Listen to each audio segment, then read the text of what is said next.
Muchas gracias, Alejandra. Bueno, un lujo estar acá con ustedes.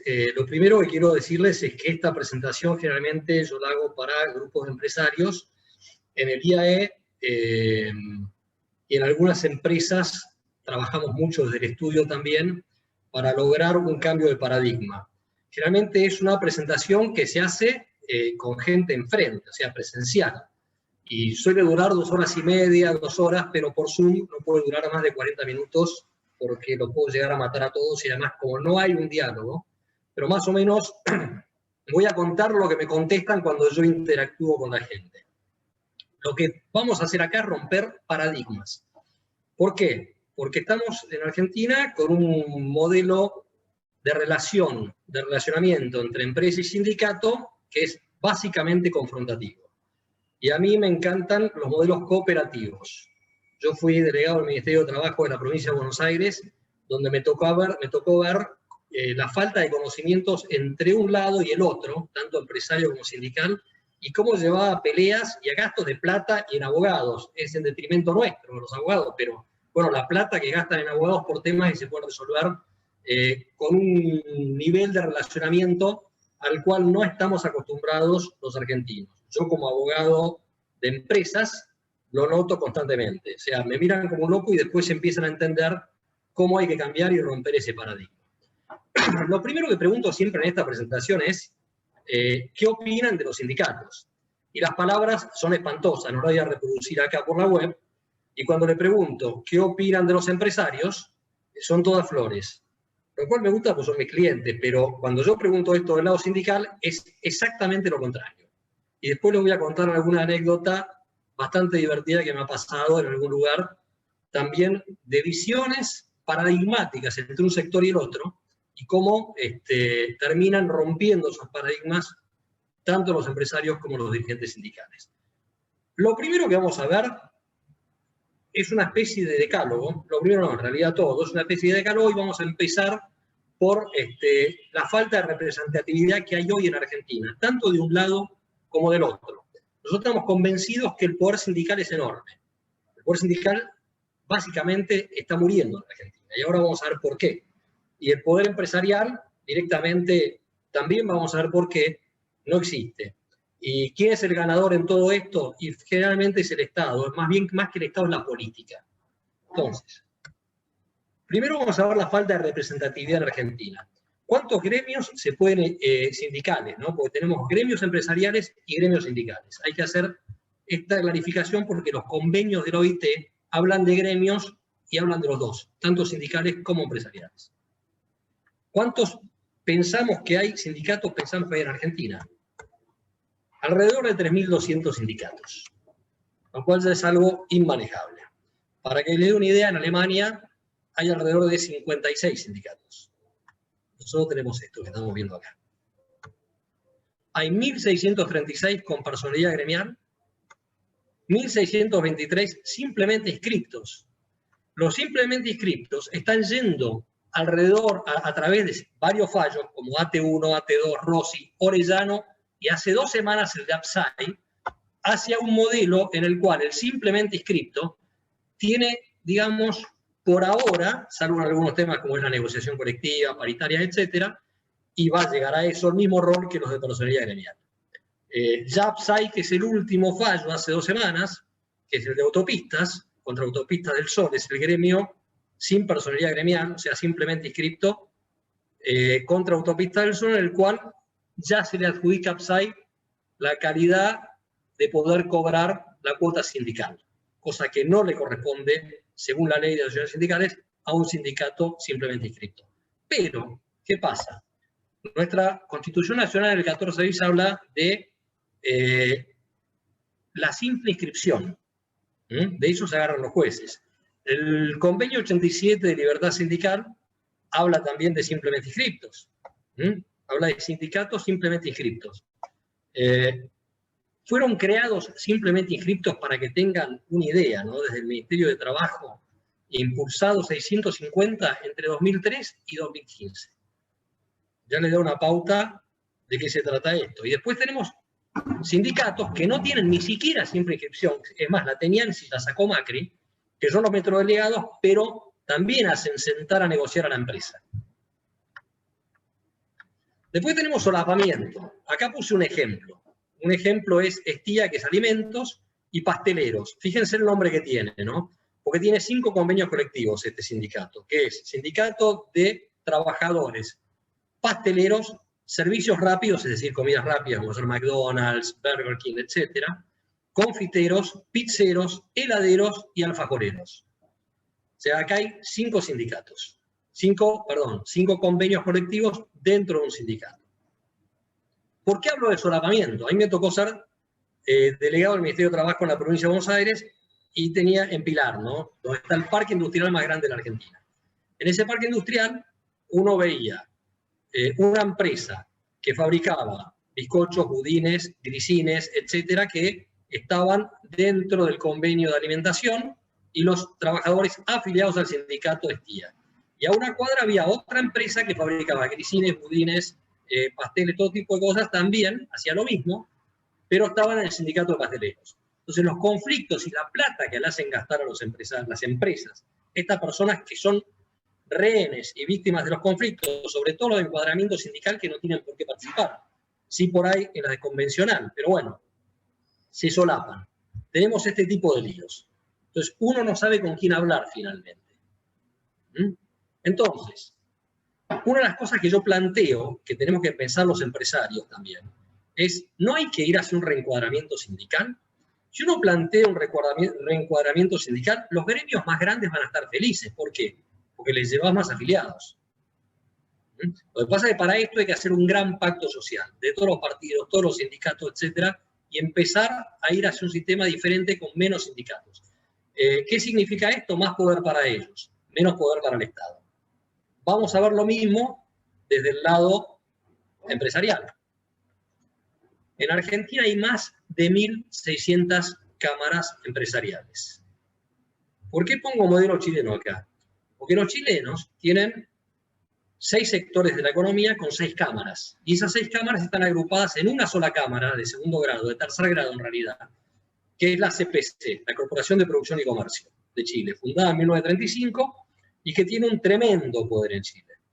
Tal es así que la reunión anual es una especie de coloquio de idea, que en lugar de hacerse en una ciudad fuera de Santiago, se hace en Santiago y dura un día. Van 1.500 empresarios, donde desfilan todos los ministros y la cierran el presidente de la Nación, el presidente de la Corte Suprema de Justicia y el presidente de la Cámara de Senadores. Van a dar explicaciones a los empresarios de por qué las políticas que están tomando. Ahí tenemos ya un modelo de lo que es un sistema empresarial en serio. Nosotros en Argentina tenemos 1.600 cámaras. No hay una cámara que nuclea todas las cámaras empresarias. Por ejemplo, sí tenés una cámara industrial, como es la UIA. Sí hay una cámara de la construcción, como es la Cámara Argentina de la Construcción. Pero en el campo tenemos muchas cámaras que representan a diferentes sectores agropecuarios. En la parte política hay una mesa de enlaces que está representada por 4 entidades distintas. Por ejemplo, en bancos hay 4 cámaras, ADEVA, ABA, ABAPRA, etc. Tenemos cámaras en otros sectores del sector financiero. No hay una cámara de servicios financieros, como la tienen los chilenos. Está la de seguros, que hay varias, hay 3. Están las 4 bancarias, etc. Después, yo siempre pongo el caso que más me causó gracia en mi vida, que es en San Juan, donde hay alrededor de 120 productores de olivo y hay 3 cámaras empresariales. Entonces, para pensar, ¿qué estamos haciendo? ¿Qué estamos haciendo del sector empresario?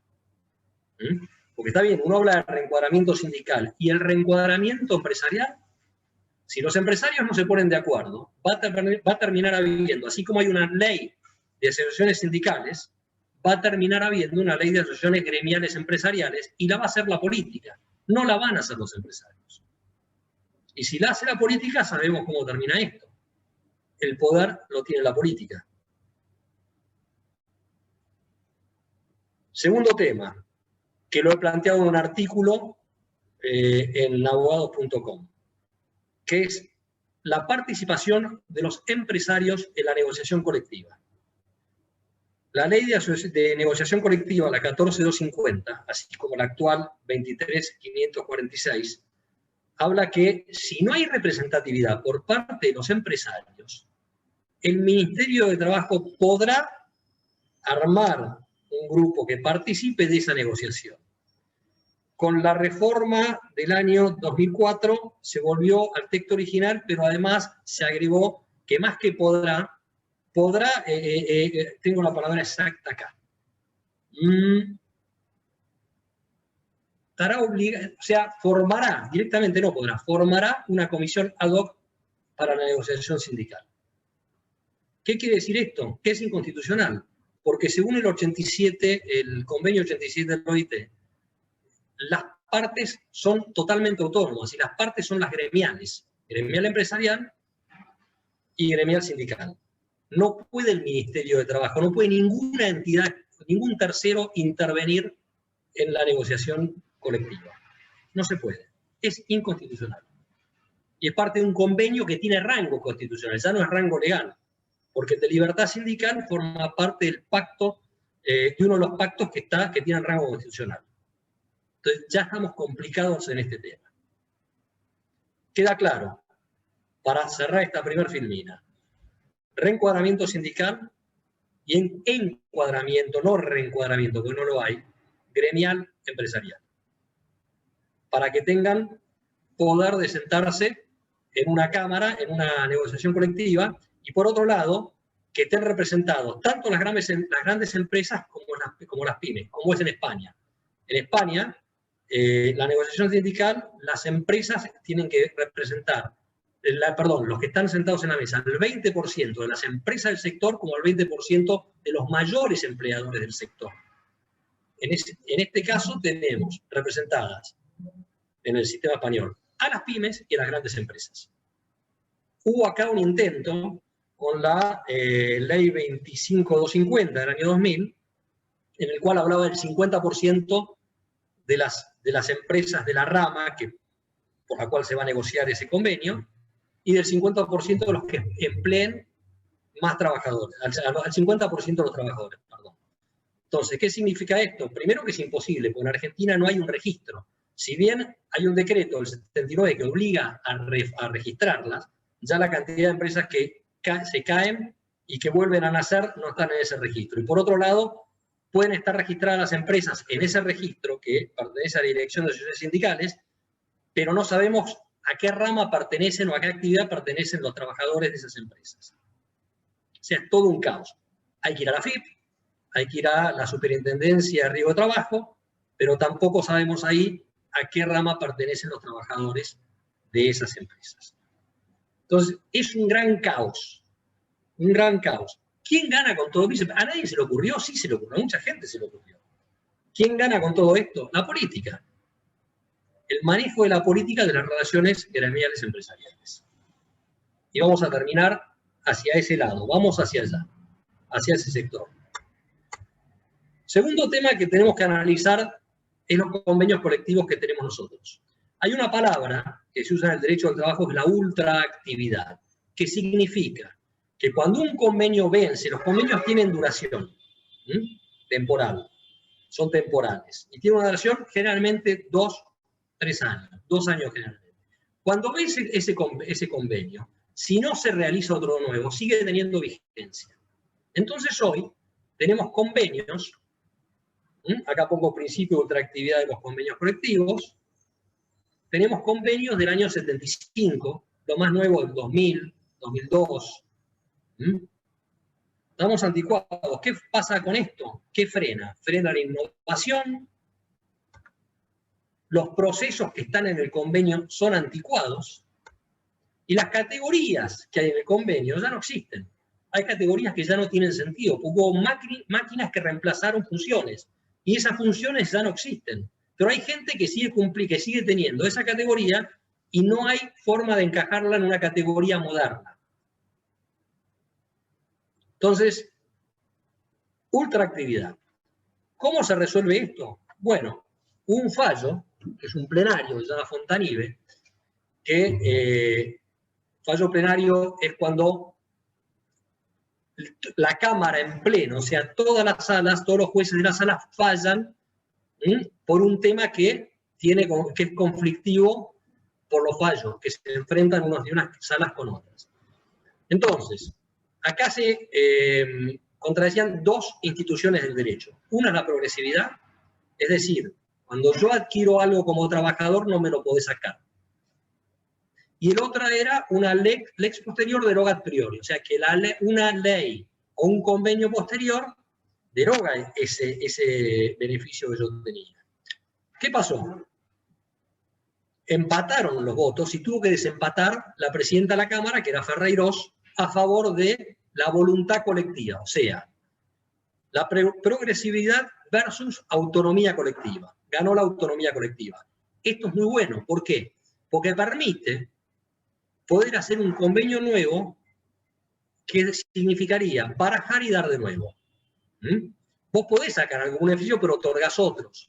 Podés otorgar beneficios por participación en ganancias, por un montón de temas. Y sacó, en este caso se trataba de un adicional por antigüedad. Con lo cual ya es un aliciente, es decir, podemos terminar el tema de la ultraactividad.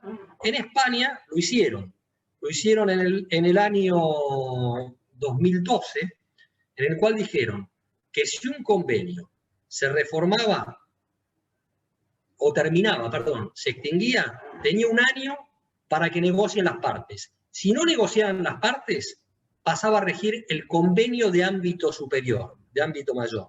Es decir, uno tenía un convenio de empresas, termina el convenio de esa empresa con los trabajadores, con el gremio de la empresa.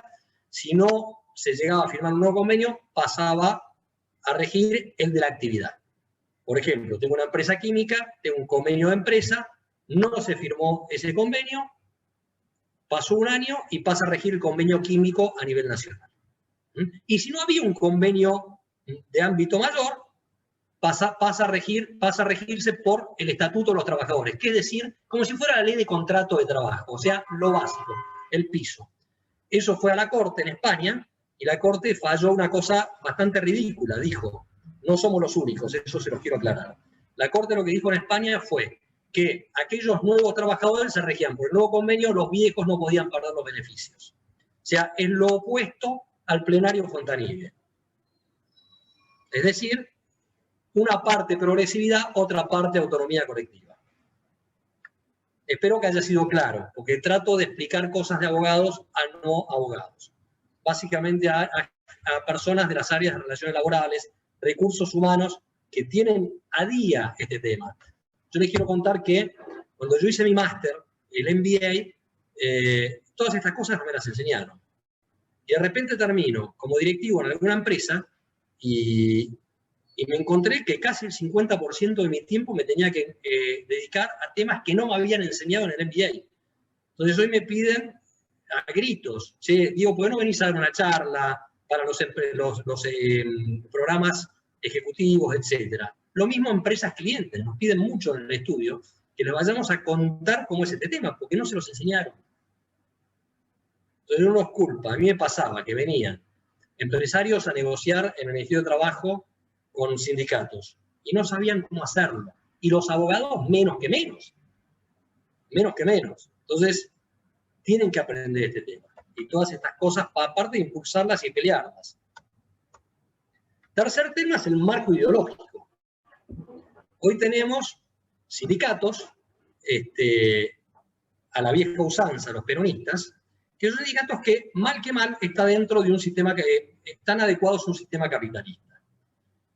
Tenemos también sindicatos, y cada vez avancen más, y generalmente sin personería gremial, que son de izquierda, que lo que menos quieren es que le vaya bien a la empresa. Generalmente los sindicatos de tinte, como lo llaman los mismos sindicalistas del peronismo, los llaman bichos colorados. Esos sindicatos, lo único que les interesa es destruir la empresa y crear una cooperativa. Y no conozco un solo caso de éxito, no lo conozco. No conozco casos de éxito. Entonces, en la medida que no empecemos a educar desde la empresa, o más que educar, a conversar con los sindicatos, sentarnos con ellos, planificar a futuro, como hacen los alemanes. Ahora vamos a ir al caso alemán, se lo voy a comentar más adelante. Va a ser muy difícil, muy, muy difícil que se frene esta ola de avance hacia la izquierda. Hay una pérdida de autoridad sindical, y la pérdida de autoridad sindical está porque los grandes sindicatos, yo digo, hay empresarios excelentes y hay sindicalistas excelentes. Hay empresarios muy malos y hay sindicalistas muy malos. Tenemos casos, por ejemplo, que están violando el orden público laboral, como es el caso de Camioneros y Walmart, donde claramente se está hablando de una cesión de establecimiento, se vende Walmart a otra persona, en la cual hay dos principios que están jugando ahí del derecho, que es el principio de continuidad y el principio de estabilidad. Estas personas quieren violar la ley y quieren que se los despida y se los vuelva a contratar. Va contra toda lógica del derecho del trabajo y va contra la ley. Está violando el orden público laboral. Bueno, eso hace que se pierda la autoridad sindical, que las bases ya no confían. Y ya no confían porque ven los sindicatos de primer grado, que son los locales, ven que las federaciones, que son los de segundo grado, o las confederaciones, que son los de tercer grado, son tanto sindicalistas como empresarios. Entonces empiezan a perder esa mística que tenía el sindicato. ¿Y a manos de quiénes? De la izquierda. ¿Y dónde se ve la pérdida de poder? Y es muy sencillo. Ustedes díganme, y esto lo hablo mucho en lo presencial, díganme si en los últimos actos, primero hace cuánto que no hace un acto la CGT. ¿Y qué pasó en los últimos actos de la CGT? Le tomaron los palcos. ¿Qué significa que le tomen los palcos a la CGT en un acto? Significa que los que están en la plaza no son trabajadores. Son o dirigentes sociales, o piqueteros, o militantes de izquierda. No son trabajadores. Es decir, perdieron la calle. En el año 89 yo estuve muy involucrado en una campaña política, que fue la de Carlos Menem. Yo fui viceministro de Interior cuando Gustavo Vélez fue ministro. Me decepcioné de la política y me alejé para siempre. Pero pude conocer cómo en la campaña los políticos buscaban a los sindicalistas. Hoy ya no. Buscan líderes piqueteros, buscan líderes sociales. Ya el sindicato es como que está fuera. Quiere decir que ha perdido autoridad. Básico, el rol de las relaciones laborales. El rol no solo de gerentes con delegados, porque me ha pasado de preguntar a un gerente de recursos humanos de una empresa extranjera que le hacían audiencias, asambleas constantemente, no los dejaban trabajar, y le pregunto qué relación tenés vos con los empleados, no, siempre a través de los delegados. Y estamos en el horno. Entonces, ¿qué haces vos como gerente de recursos humanos? Esa es una. Segunda es qué hay que conversar con los delegados sindicales. Nos ha pasado a algunos clientes del estudio que el diálogo es, che, no me está llegando la botella de agua. Vamos a ver después todo lo que hay que hacer con los delegados sindicales y con los trabajadores para empezar a involucrarlos y a poner la camiseta de la empresa. Yo tengo un caso que es el de SMATA, donde Ricardo Piñanelli es un dirigente sindical que trabajó muchos años en Mercedes-Benz. Trabajó en tapicería, después en matricería, y es un tipo que tiene puesta la camiseta de la empresa. Hubo una excelente relación, raro que la empresa haya sido alemana, ¿no? Ahora vamos a ver por qué. Los alemanes en esto han sido unos fenómenos en la relación empresa-sindicato y en el involucramiento. Las mismas leyes laborales en Alemania involucran tremendamente a los trabajadores y lo vamos a ver. El cuarto punto que vamos a ver es los modelos de relación. El modelo actual básicamente es un modelo de confrontación, de conflicto entre la empresa y el sindicato.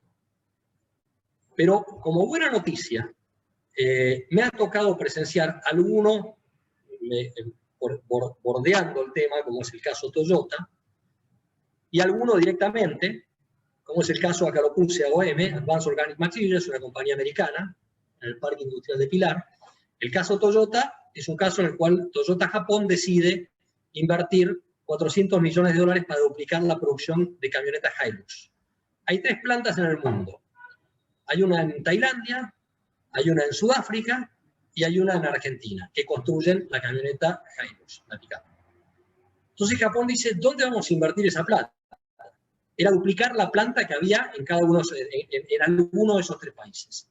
¿El país menos competitivo cuál era? Argentina. ¿Por qué? Por el costo laboral. Yo digo costo laboral entre comillas, porque el costo laboral no es un costo laboral, es costo sobre el salario neto de seguridad social e impuestos, más que todos. Por eso no me gusta llamarlo costo laboral, pero como se conoce así, vamos a hablar de costo laboral. El costo laboral en Tailandia básicamente es casi trabajo esclavo, y en Sudáfrica semi-esclavo. Se les paga muy poco, es un costo muy bajo. ¿Por qué deciden Argentina? Porque Piñanelli golpea la mesa, yo lo presencié eso en una mesa que teníamos de trabajo en el IAE, que era de estudio del sector automotriz, estaban las terminales, las proveedoras de materia prima, los autopartistas y el sindicato. Y lo llama Daniel Herrero, presidente de Toyota, y dice, esto viene de Argentina. ¿Qué hicieron? Se juntaron, armaron un modelo de relación distinto, con participación en ganancias, baja de ausentismo, etcétera, donde llamaron a la ministra de Industria, en ese momento, la Deborah Giorgi, fueron a Japón. ¿Dónde puso la plata Japón? En Argentina. ¿Y saben por qué? Porque pensó en el largo plazo. Dijo, acá están de acuerdo las partes. Acá se entienden las partes. Y la inversión vino a la Argentina. Y duplicaron la planta de Zárate. Y pasaron de fabricar 70.000 Hilux a fabricar 140.000 Hilux. Otro caso, que se lo manejamos nosotros directamente, es el caso de AOM. Me llama un empresario desesperado y me dice, tengo un gremio adentro que no tiene personería y me está chantajeando. Me piden plata y si no les pago me hacen asambleas. Y le comento, ¿por qué no hablas con el secretario general del sindicato de Pilar, del sector químico, se llama Sergio González, y te sentás con él, que es el que tiene representante, y lo metés dentro de la empresa? Me dice, bueno, déjamelo pensar porque es un tipo muy combativo. Sí es combativo, pero si vos tenés la empresa en línea, tenés las reglas de cumplir con el convenio y con las normas de seguridad y higiene, el tipo es extraordinario, te va a rendir en todo. Bueno, cuestión que se animó, hicieron un almuerzo, lo hicimos los 3, trabajamos del estudio en eso, y se pusieron de acuerdo. Metió un dirigente, un empleado nuevo, hace campaña, gana la elección interna, con lo cual, sindicato nuevo, lo sacan a los otros. El caso genial, yo generalmente cuando es presencial lo llevo a los dos, al empresario y al sindicalista, para que les den una charla. Lo genial es que en un mes, duplicaron la producción. En un mes. Pasaron de cargar 15 camiones de producto diario a cargar 30. Un mes antes de que se sienten, esta persona abrió una planta en Valencia, España, porque por el sindicato anterior no quiso abrirla en Argentina. Si hubiera tenido esta relación con este dirigente sindical, esa planta se abría en Argentina. Y hubiera sido una planta de 150 operarios en Parque Industrial de Pilar.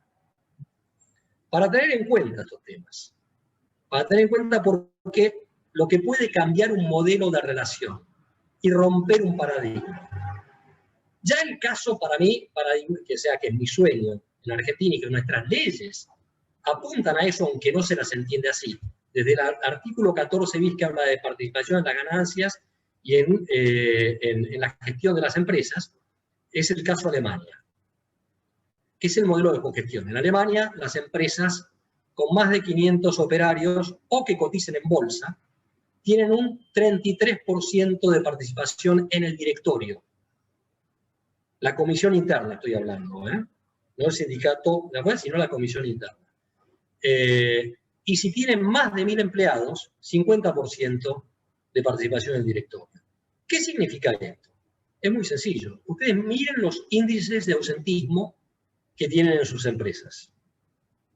Yo les puedo dar un dato. Sector automotriz, 14%. 14%.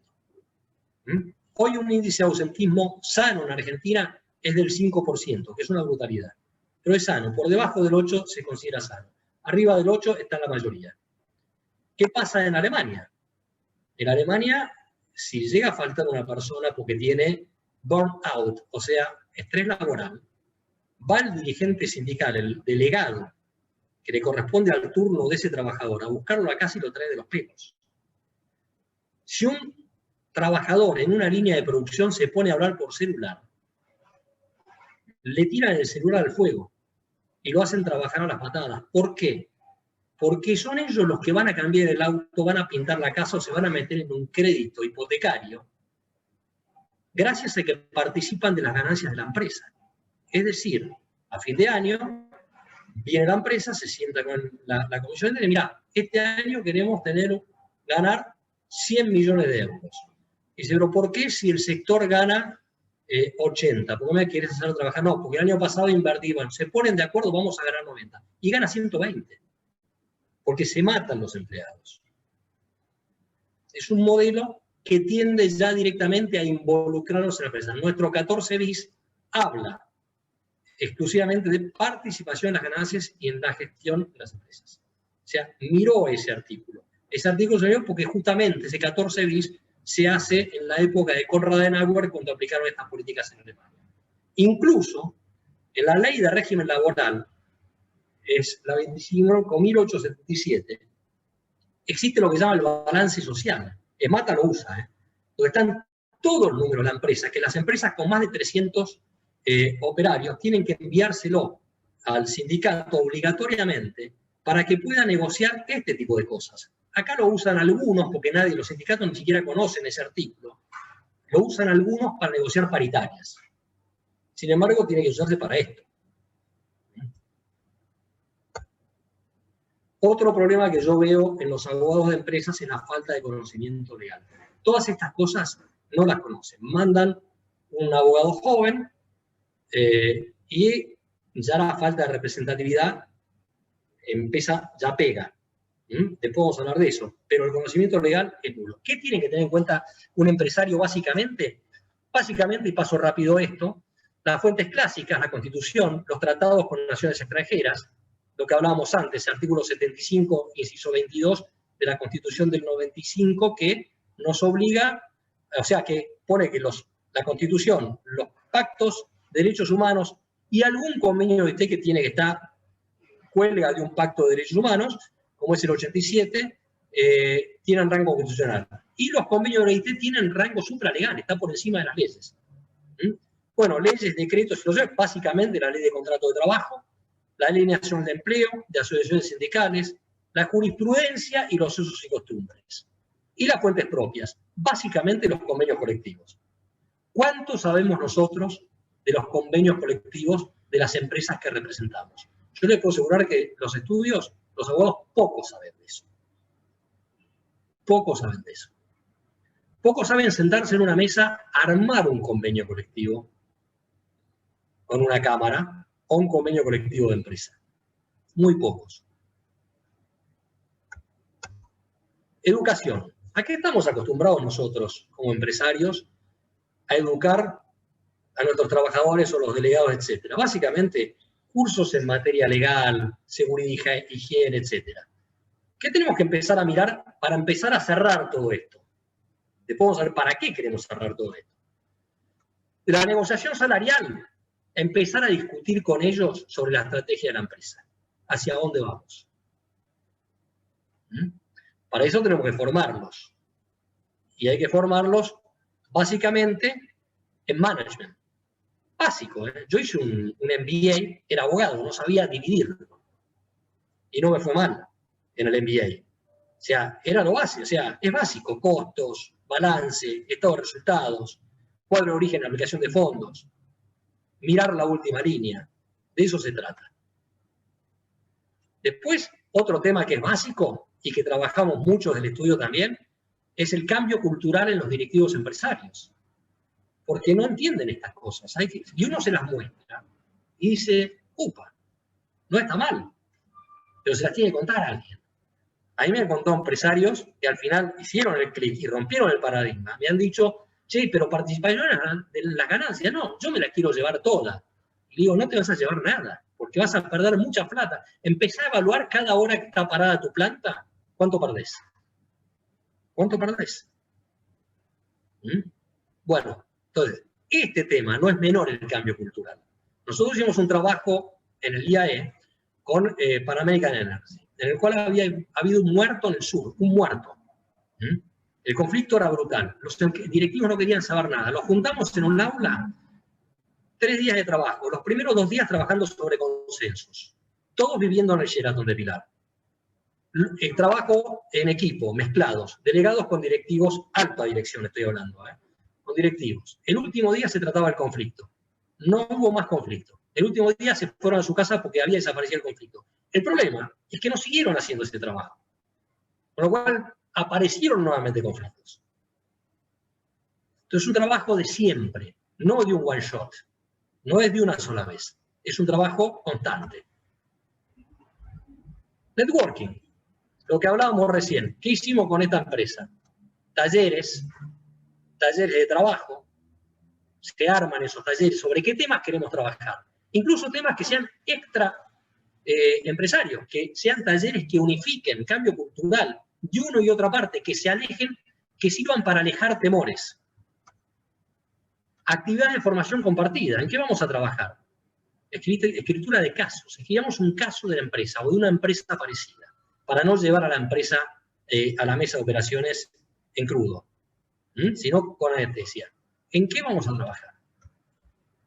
¿Qué temas? Y hagamos programas, clases, etcétera, con ellos. Y actividades sociales. Participar en la alta dirección. Por ejemplo, yo he estado en el Día del Químico.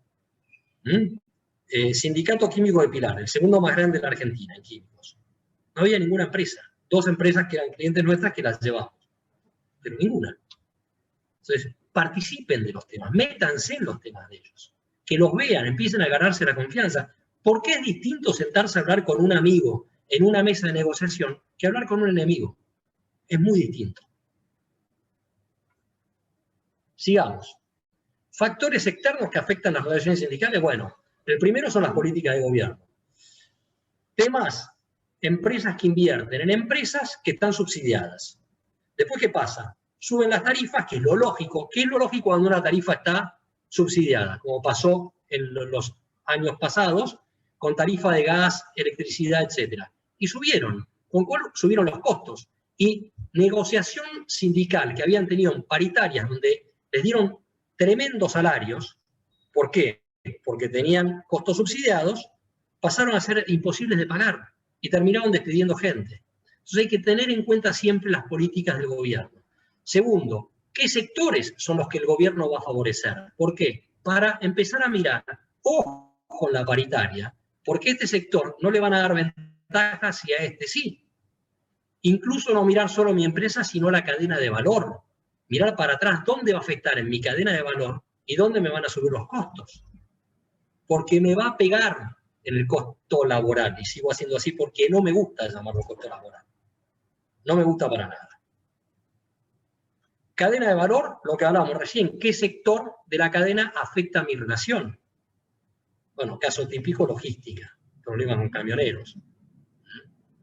Entonces, yo tengo que tener buena relación con gremios que no están en mi empresa, pero que me pueden ayudar a parar puedo yo trabajar en parar conflictos por mi relación con esos gremios que no los tengo adentro. Para ayudar a mis suppliers, a mis proveedores o a mis distribuidores. Mirar mi cadena de valor. Eso es clave. La política. Rol de los partidos políticos. Los partidos políticos, lo dijimos en la primera parte de esta conversación. Abandonaron los gremios.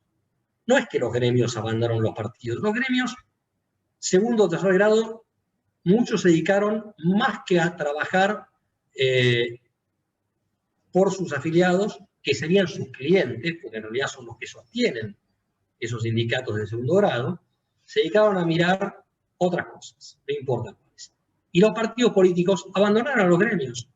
Es más rentable hoy tener atrás piqueteros, dirigentes sociales, que tener gremios. Son más votos, es más fácil de tenerlos a través de tarjetas alimentarias, etc. Es mucho más fácil. El rol de la empresa, ¿cuál es el rol de la empresa acá?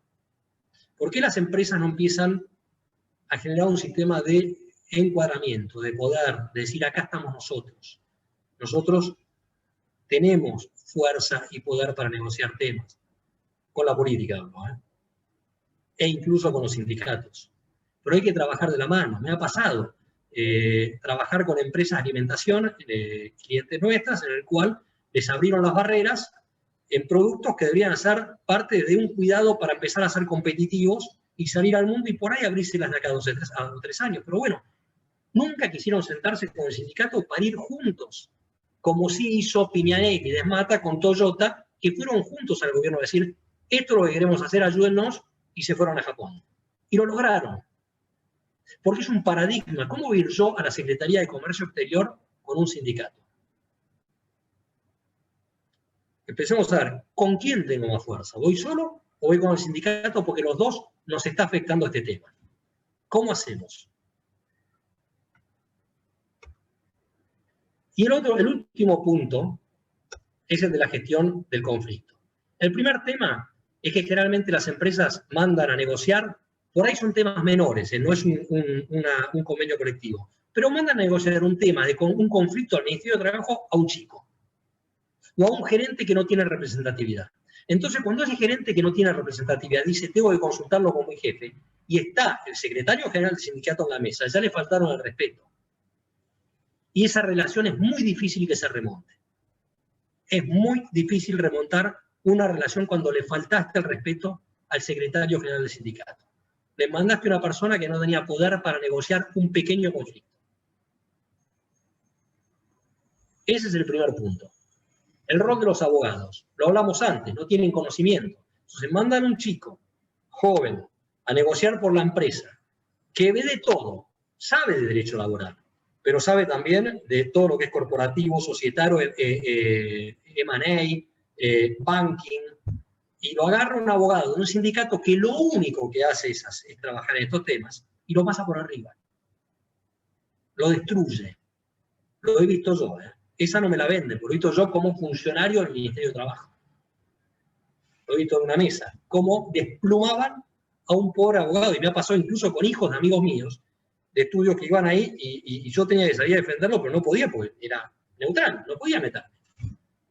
Pero bueno, ¿por qué no nos juntamos la semana? Pero la furia del gremio, y con razón, tenían razón. Y el decálogo, para recordar, después vamos a terminar con una frase, para recordar, reencuadramiento, para que lo tengan claro, primer punto, reencuadramiento sindical y encuadramiento gremial empresarial. Fin de la ultraactividad. Terminar con los convenios colectivos del año 75. Con mucha suerte del año 2000. Preservación y modernización del modelo sindical industrial. Meterlos a trabajar, involucrarlos en nuestras políticas. Modelo colaborativo, juntos. Yo no pido que sea un sistema como el alemán, cogestión, pero sí involucrarlos en la empresa, que participen en las buenas y que se ajusten el cinturón en las malas. Porque eso es así. Cuando participaron en las buenas, yo les puedo asegurar que ese diálogo y buena relación se van a ajustar el cinturón en las malas. Lo he visto, y en malas épocas.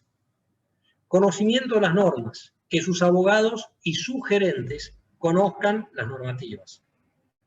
Las normas y por qué los jueces fallan como fallan, de qué se agarran. Muchas veces no saben que hay convenios que están por encima de las leyes. Entonces tienen que conocer esos convenios, no solamente la ley de contrato de trabajo. Formación y capacitación, ¿en qué? En management. Networking. Me tengo que hacer amigo de este tipo. El que era un genio honesto era Enrique Yo, fundador de ACDE, que está en vías de canonización. Es muy posible que tengamos un primer santo, y va a ser argentino y era un empresario. Era número 1 de Rigoló y tenía una relación excelente con los obreros, a nivel que hubo que echar 600 tipos Rigoló, y él dijo, no, los vamos a emplear en otras áreas que tenemos que contratar gente, o vamos a hacer cooperativas con ellos para que sean los que nos proveen de ciertas materias que nosotros necesitamos. Y lo logró. Y al poco tiempo cambiaron las condiciones y no hizo falta tomar a 600 tipos que habría que haber habido despedido. Enrique Yo es un tipo que es un modelo de empresario. Y en esto fue un genio, fue un visionario. Antes que los alemanes empezó con este tema. Fue uno de los fundadores de la UCA también, la Universidad Católica Argentina, y fundó y fue el primer presidente de la Asociación Cristiana de Dirigentes de Empresas, del cual formo parte y estoy a cargo de un comité en ACDE. Políticas emanadas de actores productivos. Pongo mesa de 2, porque es mesa de 2. Y una vez que nos pusimos de acuerdo, vamos al Ministerio de Trabajo, +1. Pero de 2, +1, no de 3.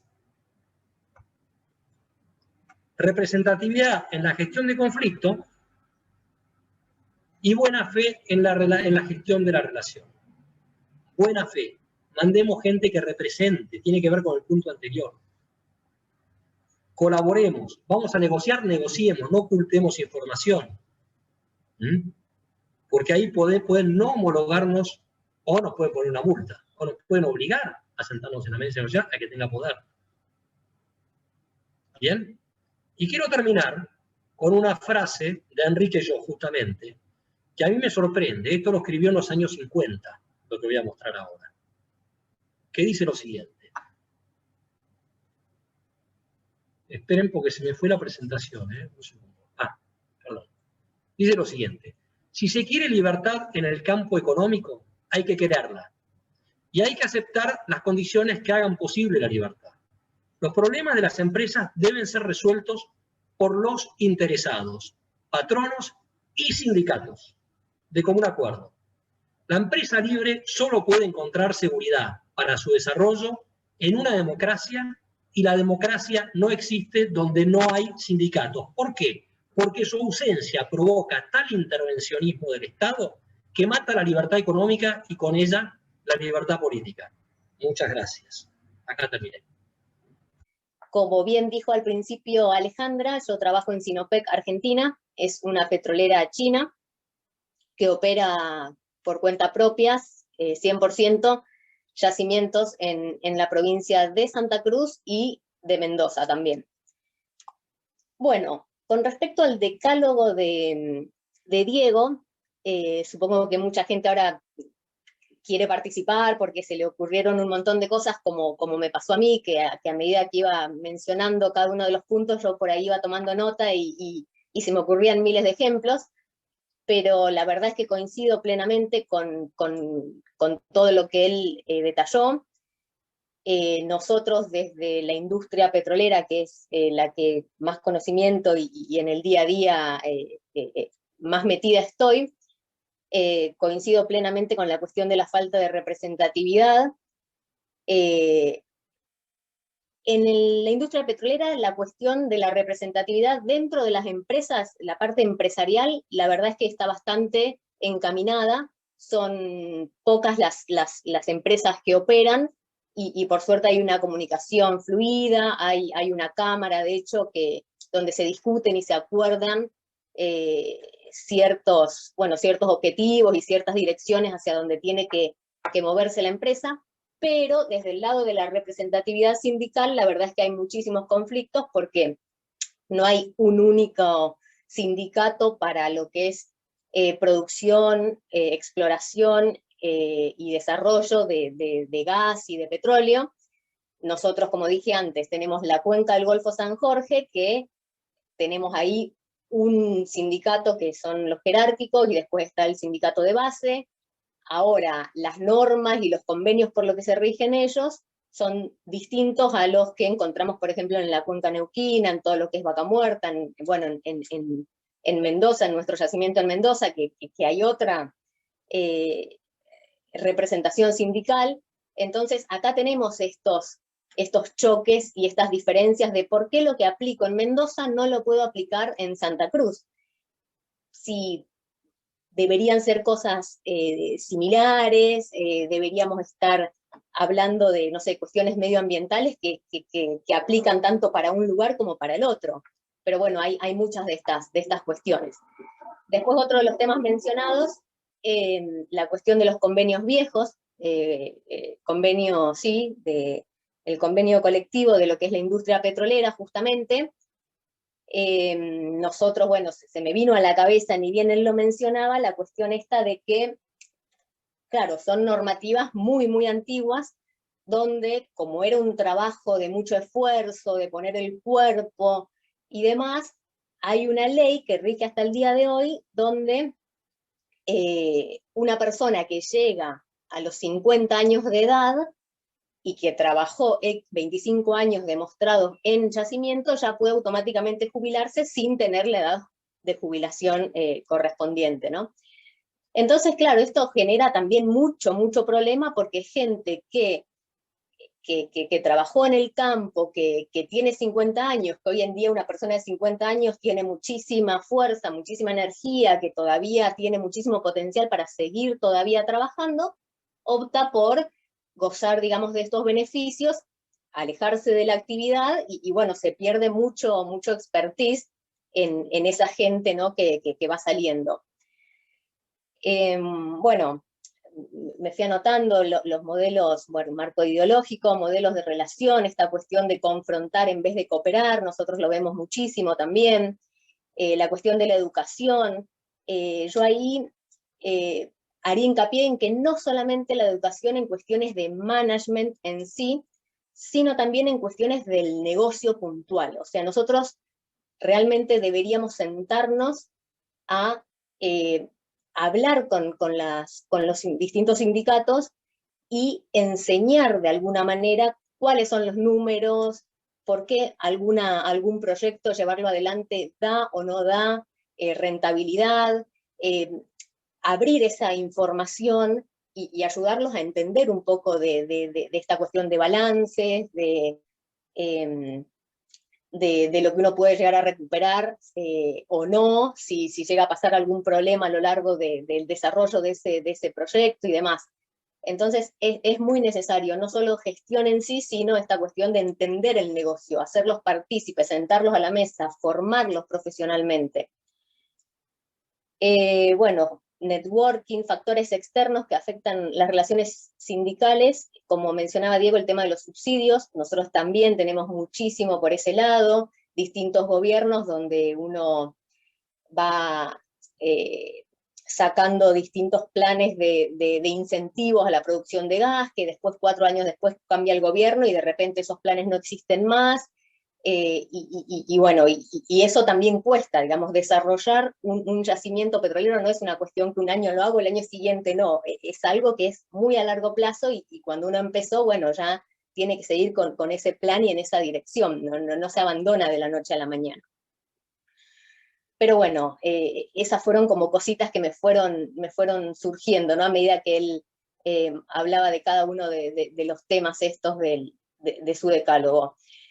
Por otra parte, es muy notoria, por supuesto, esta división que hay entre, digamos, esta cuestión, yo no quiero hablar con términos para no quedar encasillada en ningún lugar político, pero entre lo que son los ricos, los que más tienen, los que más ganan, el sector empresarial, el sector privado, por supuesto, y el resto de los pobres, los que tuvieron menos oportunidades de estudio, los trabajadores, que siempre, digamos, los beneficios los consideran que son a costa de ellos. Entonces, con toda esta cuestión, ¿no? Digo, me imagino yo en la cabeza, hay que imaginarse lo complejo que es hablar de una cooperación real, genuina, entre la empresa y el sindicato. Yo estoy de acuerdo en que es posible, y tengo ejemplos claros dentro de la empresa de que se puede llevar adelante, pero es complejo y lleva tiempo, ¿no? Lleva mucho de poner el cuerpo, de escuchar, de formar, de dialogar, pero sí, es totalmente posible.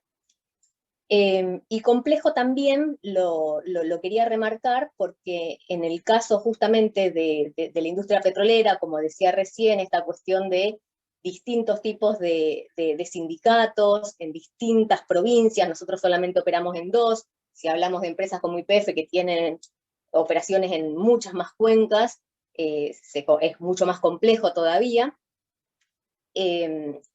Por supuesto que es bastante difícil.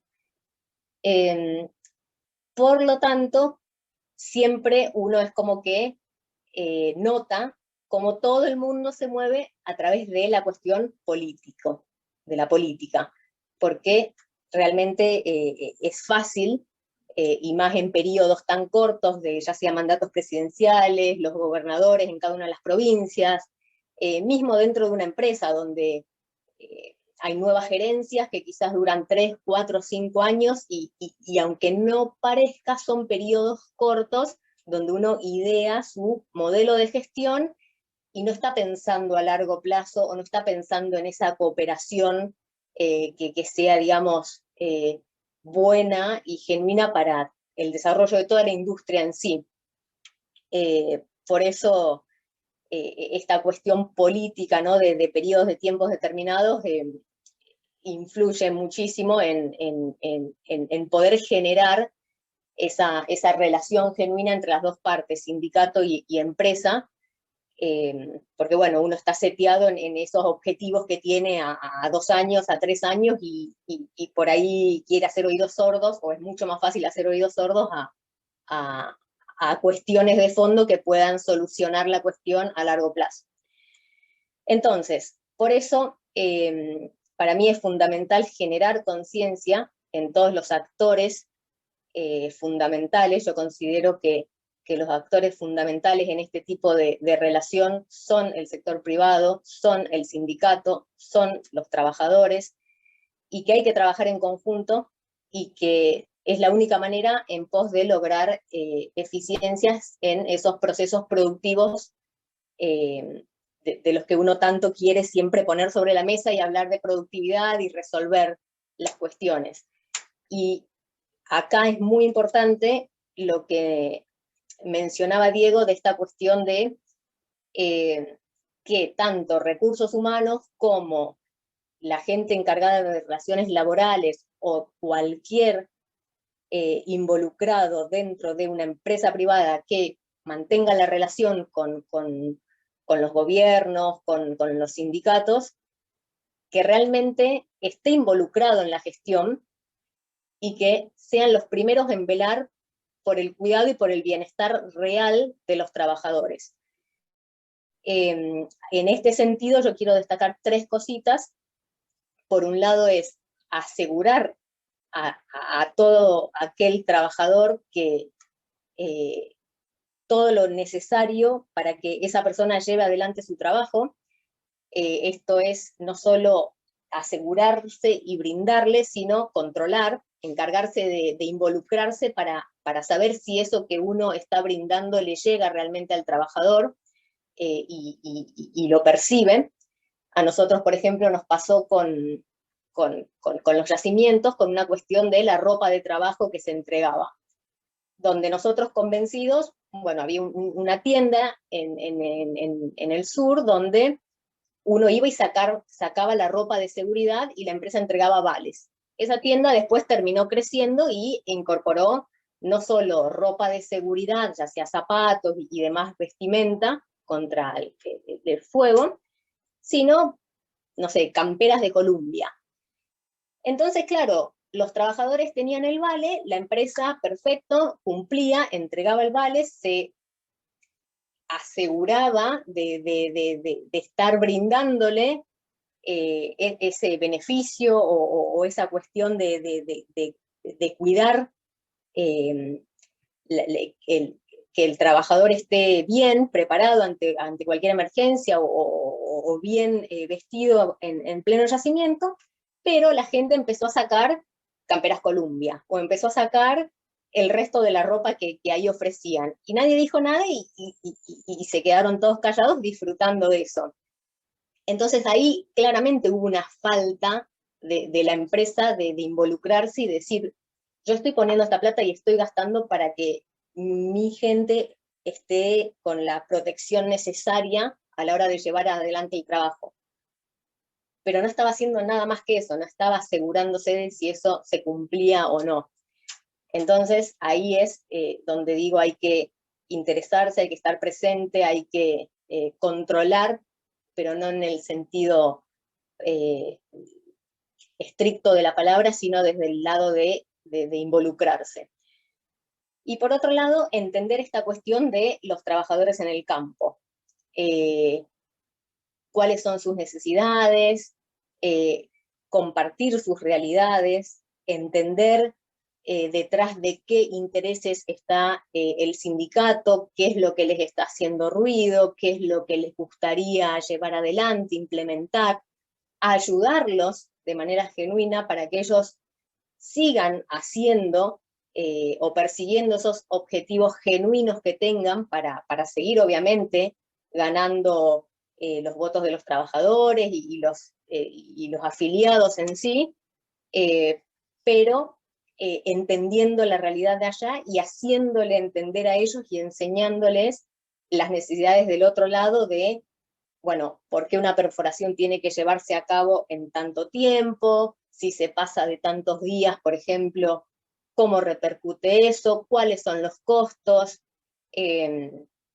cómo afecta, digamos, eso a una inversión, y así que las dos partes estén realmente en tema y trabajen en conjunto para lograr esa cooperación o esos acuerdos win-win que son beneficiosos para todos.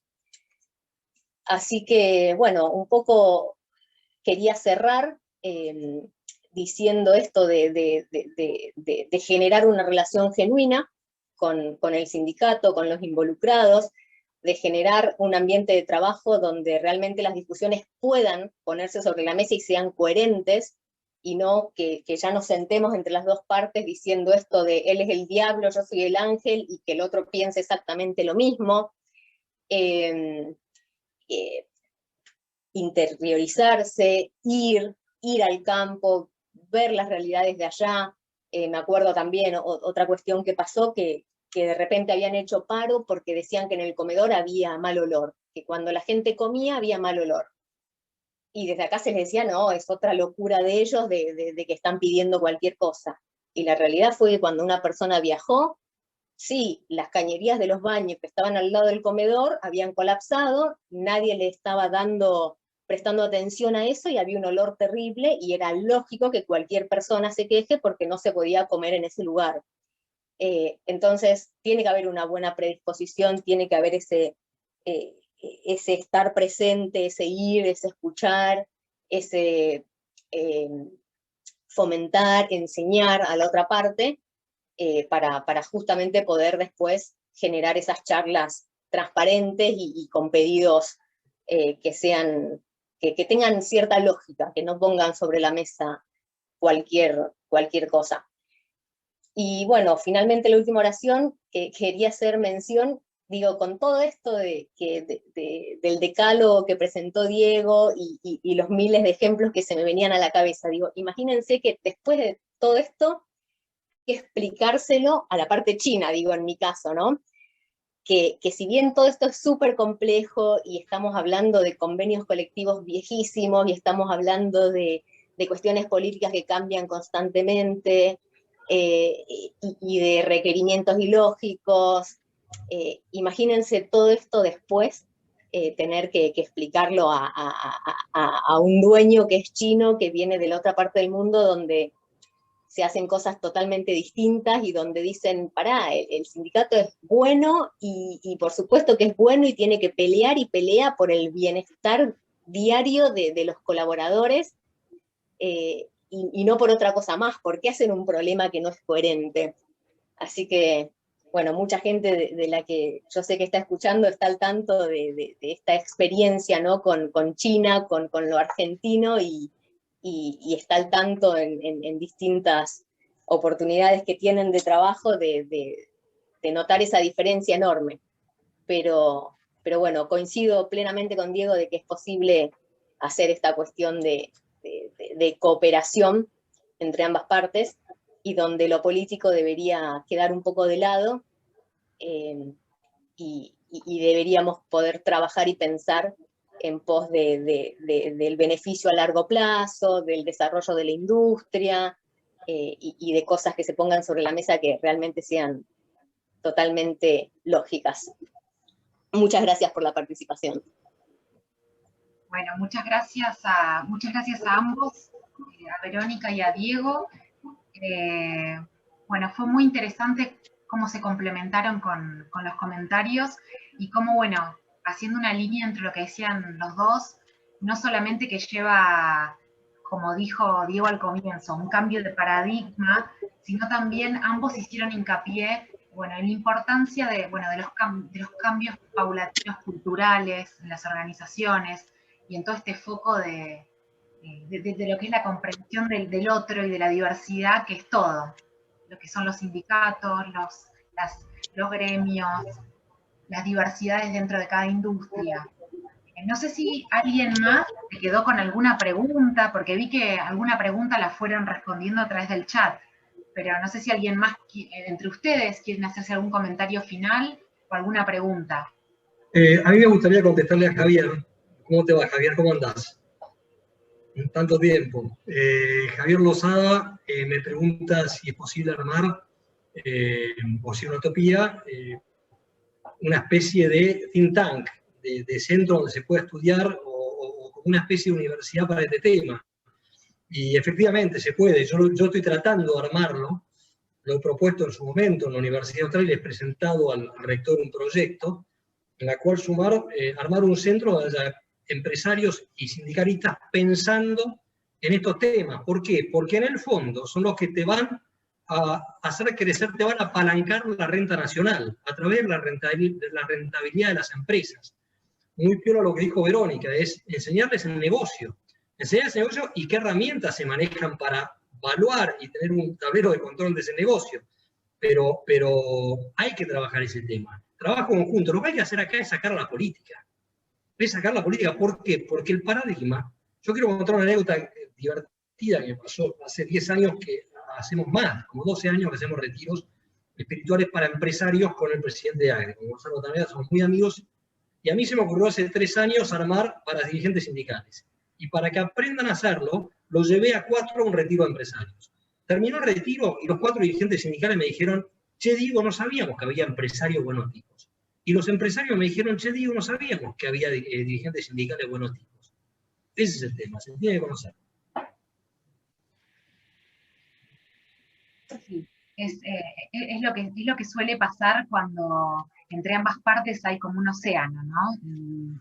Y en realidad hay como hasta un desconocimiento y una estigmatización profunda del otro. Bueno, veo que no hay más preguntas, así que estamos en tiempo. Así que bueno, quiero agradecerles a ambos, Diego y Verónica. Seguramente seguiremos estos temas en otros marcos de la Cámara, como el evento anual que queremos hacer de recursos humanos y otras oportunidades. Así que los despedimos y nos estamos viendo pronto. Muchas gracias, Alejandra, muchas gracias, Verónica. Gracias a todos. Muchas gracias a todos.